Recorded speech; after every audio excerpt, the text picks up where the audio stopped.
Hi, in this video, I'm going to show you how to remove the background from an image using Canva. Removing the background from a picture using Canva enhances visual appeal, allowing you to seamlessly integrate images into various designs, presentations, or social media posts with a professional and polished look. So let's start the video. So first step is to open Canva and make sure you are logged into your Canva account.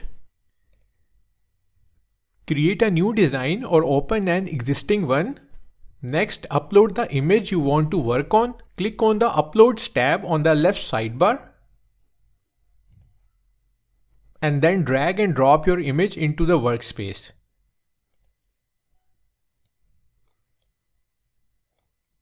Now click on the image to select it.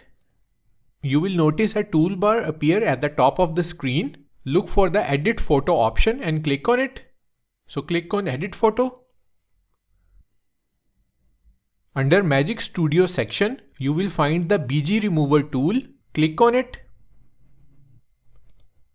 Canva will automatically detect the background and remove it.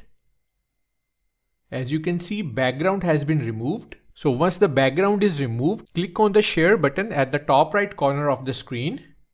Now scroll down and click on Download section.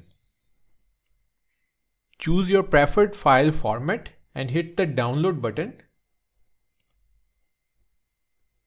So there you have it. You have successfully removed the background from your image in Canva. Thanks for watching and don't forget to hit the like button and do subscribe to my channel for more videos like this.